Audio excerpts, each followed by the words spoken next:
Është fatkeqësi që partia më e madhe në vend me 48 deputet, pa cilën natyrisht nuk bëhet kjo qeveri e unitetit, e ka refuzuar a priori, e ka refuzuar me njëherë.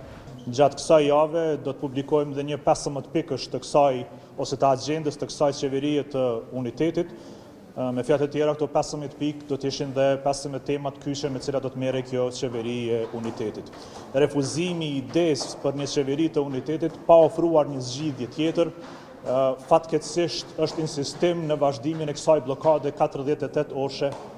Dhe kjo blokadë ose vazhdimi i kësaj blokade 48 orëshe fatkeqësisht por natyrisht do e çonte vendin në zgjedhje të parakohshme të reja ose të ndryshe ripërsëritje të zgjedhjeve parlamentare që patëm në shkurt, e zgjedhjet ose ripërsëritja e zgjedhjeve është gjëja e fundit që i duhet Kosovës. Kosovës tani më, siç kemi deklaruar dhe deri tani, i duhet një qeveri e unitetit. Është fatkeqësi që partia më e madhe në vend me 48 deputet, pa cilën natyrisht nuk bëhet kjo qeveri e unitetit, e ka refuzuar a priori, e ka refuzuar me njëherë këtë ide. Ne do tentojmë vazhdojmë që të bindim të gjithë spektrin politik, por dhe qytetarët e Kosovës që kjo është e vetmja zgjidhje në këto rrethana. Me ndartë që kjo refuzimi vendosës se ka pas refuzuar një aktimor sinjale që mund me qenë të hapur këto ditëve të fundit që po dini me një propozim prej 15 pikësh aktimor sinjale.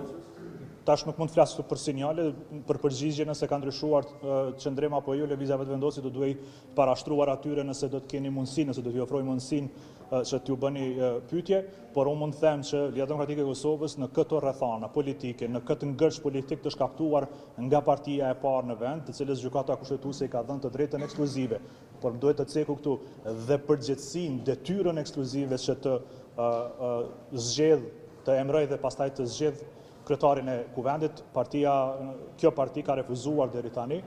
Është e vetmja ide, e vetmja zgjidhje që mund të ketë Kosova për dal nga ky ngërç politik në këto rrethana politike, një qeveri e unitetit me afat të caktuar, pa deri në pranverën e vitit të ardhshëm dhe me një agjendë të caktuar, pra 15 pika që do të propozojmë. Pra, Liga Demokratike e Kosovës në qeverinë e unitetit nuk insiston që ta udhëheq. Pra, nuk kemi emër të përveçëm për te.